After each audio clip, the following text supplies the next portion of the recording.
বাংলাদেশের ভবিষ্যৎ রাজনীতির গতি প্রকৃতি নির্ধারণের ক্ষেত্রে একটা খুব গুরুত্বপূর্ণ ভূমিকা পালন করবে প্রধান উপদেষ্টা নিরপেক্ষ আচরণ করেন কিনা, তিনি সব দলের প্রতি সমান অ্যাটিটিউড দেখান কিনা, তিনি কোনো দলের প্রতি ফেভার দেখাচ্ছেন কিনা। এটা খুবই জরুরি ব্যাপার, কারণ সাম্প্রতিক সময়ে এনসিপির প্রতি প্রধান উপদেষ্টা যে অ্যাটিটিউড দেখাচ্ছেন সেটাকে জাস্ট নেহায়ত বায়াস আর মনেও হচ্ছে না, এটা তার চাইতে বেশি কিছু, এটা তার দল এরকম মনে হয়। আমি সরাসরি কথাটা বলেই ফেলছি ইদানিং, বিভিন্ন জায়গায় টিভি টক শোতে আমার ভিডিওতে অল্প অল্প করে কথাগুলো বলা হয়েছিল, কিন্তু আমার মনে হলো পুরো কনটেক্সটটা আমি একত্র করে একটা ভিডিও করি, আপনারা শুনুন, ভুল মনে হলে আপনাদের মতামত জানান, না শুনেই গালিগালাজ করতে পারেন, করুন, তাতেও সমস্যা নেই। যাই হোক, আমি যে কথাটা বলতে চাইছি সেটা নিয়ে একটু বিস্তারিত কথা বলি। আবারও বলছি, সাম্প্রতিক সময়ে প্রধান উপদেষ্টা যে ধরনের অ্যাটিটিউড দেখাচ্ছেন এনসিপির প্রতি, সেটা স্পষ্টতই মনে করিয়ে দেয় এটা তার দল, তার পরিকল্পনাতেই এ দলটা হচ্ছে। আমরা একটু পেছনে যাই, একদম পুরো কনটেক্সটগুলো যদি দেখি। প্রধান উপদেষ্টা দেশে আসলেন, তাকে বিমানবন্দরে অভ্যর্থনা জানানোর অনেকেই, এর মধ্যে ছাত্র নেতারা ছিলেন ওই সময়, যারা সামনের সারিতে থেকে নেতৃত্ব দিয়েছেন, যারা সামনে থেকেছেন তারা থাকবেন, এটা স্বাভাবিক। তাদেরকে নিয়ে তিনি একটা সংবাদ সম্মেলন করেন, কিছু বক্তব্য দেন, এভরিথিং ইজ ফাইন, এই পর্যন্ত ঠিক আছে। পরবর্তীতে তিনি নিয়মিতভাবে একটা কথা বলে গেছেন, সেটা হলো ছাত্ররাই তার নিয়োগকর্তা। শুরুতে একবার দুবার উচ্ছ্বাসের মতো হতে পারে, ঠিক আছে, যারা স্টুডেন্টস আছে তাদেরকে উনি বললেন, এক ধরনের নির্দোষ হিসাবে আমরা দেখার চেষ্টা করেছি, কিন্তু উনি এটা বলা থামালেন না, উনি এটা কন্টিনিউ করে গেলেন। এবং ছাত্র শব্দটা আমরা মাথায় রাখবো, মানে ছাত্র বলতে আমরা হাতে গোনা কিছু ছাত্রকে বুঝি যারা এখন এনসিপিতে আছে, এর বাইরে আর কেউ ছাত্র না, এই মুভমেন্টে আর কেউ ছাত্র না। এটা নিয়েও বিস্তারিত কথা বলতে চাই, যেখানে উনি গোড়াতেই প্রবলেম করেছেন। আমি মনে করি এখান থেকে বাংলাদেশের আসলে রাজনৈতিক দলগুলোর মধ্যে বা শক্তিগুলোর মধ্যে, তখন এনসিপি হয় নাই, কিন্তু তাদের দুটো সংগঠন তৈরি হয়ে গেছে, বৈষম্য বিরোধী ছাত্র আন্দোলন এবং জাতীয় নাগরিক কমিটি, এগুলোর মধ্যে সংঘাত শুরু হয়ে গেছে, কারণ প্রধান উপদেষ্টা নিজে ভয়ঙ্করভাবে এটাকে ক্রেডিট দিতে শুরু করেছিলেন এই মুষ্টিমেয় ছাত্রকে। প্রমাণ আছে, জাতিসংঘের সাধারণ পরিষদে তিনি গেলেন, গিয়ে সেখানে সেই ঘটনাটা খুবই আলোচিত, একটু পুরনো হয়েছে, তাই আমার মনে হয় সব একত্র করে আমরা কনটেক্সটগুলো মিলাই মুক্তার মালার মতো একটা মালা গেঁথে ফেলা যাবে মনে হয়। তিনি গেলেন এবং তিনি সেখানে যাওয়ার পর মাহফুজ আলমকে ব্রেইন বিহাইন্ড দ্য মুভমেন্ট এরকম একটা কথা বলে পরিচয় করিয়ে দেন, এবং এই কথাটা জনাব শফিকুল আলমের, আমি আগেও একদিন বলেছি, প্রেস সচিব শফিকুল আলম 9 আগস্ট বা 8 আগস্ট তাকে পুরোপুরি কৃতিত্ব দিয়েছেন এই ব্রেইন বিহাইন্ড দ্য মুভমেন্ট। এই ব্রেইন শব্দটা শফিকুল আলমের। শফিকুল আলম ওই তারিখে কিভাবে মনে করেন তিনি এই ব্রেইন, মানে একটা মাস্টার প্ল্যানে চলছিল এবং জনাব শফিকুল আলম এটার পার্ট ছিলেন। আমাদের এই কথাটা মনে রাখতে হবে। কিন্তু একই দিন তাকে আবার প্রধান ব্যক্তি বলে স্ট্যাটাস দিয়েছিলেন জনাব শফিকুল আলম। সুতরাং এই প্লট কিন্তু তৈরি হচ্ছিল, এই দলের প্লট, এবং mister Shafiqul Alam, press secretary, is very much a part of that, মনে রাখতে হবে। তো ডক্টর ইউনূস জনাব মাহফুজ আলমকে যখন এটা পরিচয় করিয়ে দিচ্ছেন, আমাদের বুঝতে অসুবিধা নেই নিশ্চয়, আমরা এরপরে এই শব্দটাকে সহজ করে মাস্টার মাইন্ড বলছি। ডক্টর ইউনূস কিন্তু মাস্টার মাইন্ড শব্দটা বলেনি, আমরা অনেকে জানি না। তো পরে যেটা হলো, যেহেতু আপনি কাউকে মাস্টার মাইন্ড সহজ ভাষাই বলি, তাহলে আর এত ব্রেইন বিহাইন্ড হ্যান্ড দরকার নেই। কাউকে মাস্টার মাইন্ড হতে হলে একটা মেটিকুলাসলি প্ল্যান্ড মুভমেন্ট লাগবে। ফলে উনি তাই বললেন যে এটা একটা মেটিকুলাসলি প্ল্যান্ড মুভমেন্ট, এবং সেটা প্রধান ব্যক্তি পেছন থেকে, আবার এটাও যোগ করেছিলেন মাহফুজ নাকি বিনয় করে এটা স্বীকার করে না, কিন্তু সেই মূল্য পরিচয় করিয়ে দিলেন। তারপরে খেয়াল করি, ছাত্রদের মধ্যে একজনকে তিনি প্রধান পরিকল্পক হিসেবে সামনে আনলেন, এবং এটা মেটিকুলাসলি প্ল্যান্ড, তার মানে এই ছাত্ররাই একটা মুভমেন্ট মেটিকুলাসলি প্ল্যান করেছেন। আমরা খেয়াল করি ওই পর্যন্ত যদি হয়, তখন আমরা এগুলোকে এক ধরনের নির্দোষ উচ্ছ্বাস হিসেবে দেখছিলাম, কিন্তু আমি আজকের কনটেক্সটের সাথে যদি মেলাই, এগুলো প্রত্যেকটা পরিকল্পিত ছিল। জনাব শফিকুল আলম, ডক্টর ইউনূস সবাই মিলে এই ছাত্রদেরকে জনগণের সামনে বিরাট কিছু হিসাবে তারাই একমাত্র, মানে প্রধানও না, একমাত্র মানে মূল জায়গা, মূল ব্যক্তি হিসেবেই পরিচয় করিয়ে দিতে চাইলেন। অথচ যখন সময় কেটে যেতে থাকলো তখন কিন্তু তার এটা মনে থাকার যথেষ্ট কারণ ছিল, মনে হওয়ার যথেষ্ট কারণ ছিল, যদি তিনি সত্যি আগে স্লিপ করে বলে থাকেন যে আসলে স্টুডেন্টরাই সব স্টুডেন্ট না, স্টুডেন্ট শব্দটাও এরকম মনোলিথিক না, এই কয়জন না, বহু স্টুডেন্ট ছিল, পলিটিক্যালি ইনভলভ স্টুডেন্ট ছিল, ছাত্রদল, ছাত্র শিবির ছিল, আরও অন্যান্য সংগঠনের ছাত্ররা ছিল, কমিউনিস্ট পার্টিগুলো, বাম সংগঠনগুলোর ছাত্ররা ছিল, খুব সিরিয়াসলি মাঠে ছিল। কোনো রাজনৈতিক অ্যাফিলিয়েশন নেই এমন ছাত্ররা ছিল। বিশেষ করে আমি বলতে চাই প্রাইভেট ইউনিভার্সিটি স্টুডেন্টসের কথা। এই ছাত্ররা, যে ছাত্রদেরকে ডক্টর ইউনুস ছাত্রদের প্রতিনিধি মনে করেন, তারা পরিকল্পনা করে প্রাইভেট ইউনিভার্সিটি স্টুডেন্টদেরকে দূরে সরিয়ে দিয়েছিলেন। অথচ যখন পাবলিক ইউনিভার্সিটি খালি হয়ে যায়, ছুটি হয়ে যায়, তখন 17, 18, 19 এইরকম সময়গুলোতে কি অসাধারণ পারফর্ম করেছিলেন তারা, এবং তাদের পার্টিসিপেট করা আমাদের সোসাইটির upper middle class and rich পিপলকে ইনভলভ করেছে। খারাপ শোনালেও এই ক্লাসটা অনেক বেশি ম্যাটার করে দ্যান আদার্স। সো এই মুভমেন্টে এটা একটা বিরাট টার্নিং পয়েন্ট ছিল, কিন্তু তাদেরকে হারিয়ে দেওয়া হলো। ডক্টর ইউনুস ছাত্র বলতে এই ছাত্রদেরকে নিলেন, এবং আমরা ধাপে ধাপে বুঝবো এই ছাত্রদেরকে নিয়েই আসলে কোনো না কোনো পরিকল্পনা চলছিল। তাদেরকে সরকারে নেওয়া হলো। শুধু তাই না, বিভিন্ন মন্ত্রণালয়ে ফর্মালি ছাত্র প্রতিনিধি দেওয়া হয়েছে, যারা বসে বসে ওখানে যাচ্ছে তাই করেছে। সকল ক্ষমতা তো বটেই, নানান রকম দুর্নীতির সাথে জড়িয়ে পড়েছে। শুধু সেটা না, এর বাইরেও ইনফর্মালি বহু ছাত্র নানা রকম তদবির, টেন্ডারবাজি এগুলোতে জড়িয়েছেন, এবং তারা নানান জায়গায় ক্ষমতা দেখাতে শুরু করেছেন।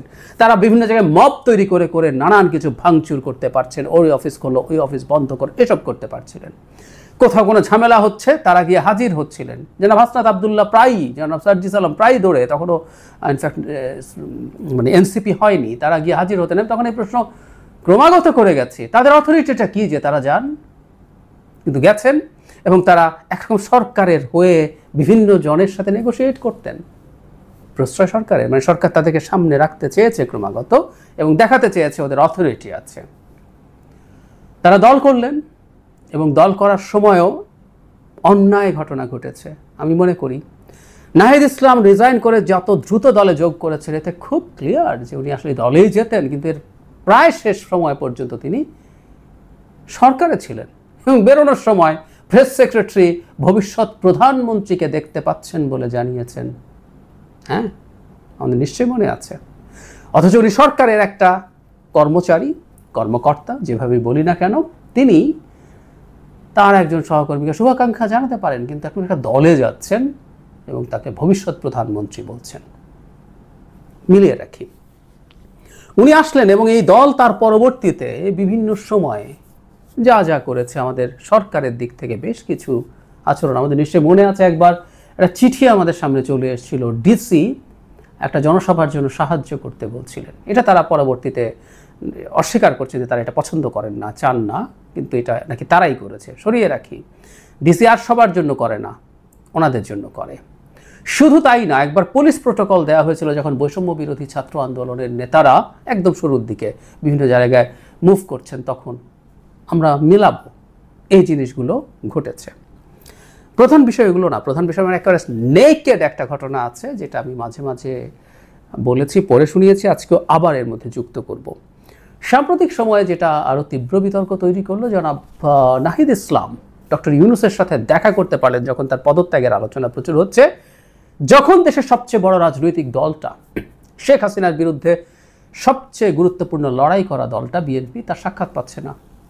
যখন দ্বিতীয় সর্বোচ্চ দল, সর্ববৃহৎ দল, ডিফারেন্স ইজ হিউজ, কিন্তু তারপরে এটা বাংলাদেশের এই মুহূর্তে আওয়ামী লীগ তো নিষিদ্ধ, দ্বিতীয় সমর্থন পুষ্ট দল জামায়াতে ইসলামী, তারা সাক্ষাৎ পায়নি, পেলেন জনাব নাহিদ ইসলাম। কেন? বলতে পারেন he was one of the employers, এবং সবচেয়ে সামনে থাকা নাহিদ যেহেতু ওখানে টর্চার্ড হয়েছিলেন, আমাদের সামনে অনেক বেশি আছে, সো উনি অনেক বেশি প্রমিনেন্ট মানুষ। তো ঠিক আছে, তিনি তাদেরকে ডেকে তার অভিমানের কথা জানান, রেজিগনেশনের কথা, ইচ্ছের কথা অ্যাটলিস্ট জানান। পরদিন বিএনপিকে, জামায়াতকে নানান সমালোচনার পর সময় দেওয়া হয় এবং একই দিন এনসিপিকে সময় দেওয়া হয়। আমি আবারও এই প্রশ্ন করছি, এনসিপি কোন ক্রাইটেরিয়ায় একক দল হিসেবে সাক্ষাৎ করতে পেরেছে বলতে হবে। এখানে কয়েকজন গুরুত্বপূর্ণ ছাত্র নেতা আছে ওই সময়কার। এটা কি অ্যাডিকুয়েট? এটা কি অ্যাডিকুয়েট আলাদা একক হিসাবে বিএনপি জামায়াতের সাথে সাক্ষাৎ করতে পারার? না, ডক্টর ইউনূস আসলে একটা মেসেজ দিতে চাইছেন, রিপিট, যে এটা বাংলাদেশের বিএনপি এবং জামায়াতের পর্যায়ের রাজনৈতিক দল। পরের দিন দুটো গ্রুপে দলগুলোকে ভাগ করে তিনি সাক্ষাৎ দিয়েছেন, অথচ হওয়ার কথা ছিল এনসিপি ওদের যে কোনো একটা গ্রুপের অংশ হবে, কিন্তু উনি এটা করলেন। স্পষ্ট বায়াস, স্পষ্ট তিনি দেখিয়ে দিচ্ছেন ওনার কোনো রাগ ঠাক আসলে নেই, ভেরি ক্লিয়ার। কিন্তু এই যে বললাম, যে জায়গাটা ওয়াজ টোটালি এক্সপ্লিসিট, যেখানে কোনো রাগ ঠাক নাই, সেখানে তিনি কীভাবে বলছেন, একটু লম্বা ফিনান্সিয়াল টাইমসের এই ইন্টারভিউতে তিনি কথা বলেছেন। পুরোটা পড়ে, আমি শেষ অংশটা মাঝে মাঝে পড়িয়ে শুনিয়েছি, পুরোটা একটু শুনি, খুব মন দিয়ে শুনি উনি আসলে কি বলছেন। ডক্টর ইউনূস বলেন, একটি সম্ভাবনা হলো ছাত্ররা নিজেরাই একটি দল গঠন করবে। শুরুতে যখন তারা উপদেষ্টা পরিষদ গঠন করেছে, তখন আমি 3জন ছাত্রকে আমার উপদেষ্টা পরিষদে নিয়েছিলাম। আমি বলেছিলাম তারা যদি দেশকে প্রাণ দিতে পারে তাহলে তারা উপদেষ্টা পরিষদে বসতে পারে এবং প্রাণ দেওয়ার জন্য কী করেছে সেই বিষয়ে সিদ্ধান্ত নিতে পারে, তারা ভালো কাজ করছে। এখন ছাত্ররা বলছে কেন নিজস্ব দল গঠন করা হচ্ছে না, তারা একটা সুযোগ নেবে। এই কথা উল্লেখ করে ডক্টর ইউনূস বলেন, তারা বলছে তাদের কোনো সুযোগ নেই, এমনকি সংসদে তাদের একটি আসনও থাকবে না। কেন? কারণ কেউ তাদেরকে চেনে না। এই প্রসঙ্গে ডক্টর ইউনূস আরও বলেন, আমি তাদের বললাম পুরো জাতি তাদেরকে চেনে, তারা যা করতে চায় সেই বিষয়ে তাদেরকে একটা সুযোগ দেই, সুতরাং তারা এটা করবে। ডক্টর ইউনূস বলেন, দল গঠনের প্রক্রিয়ার মধ্যে হয়তো তারা বিচ্ছিন্ন হয়ে পড়বে। এটা একটা বিপদ, কারণ রাজনীতি শুরু করলে সব ধরনের রাজনীতিবিদ তাদের সঙ্গে মিশে যাবে।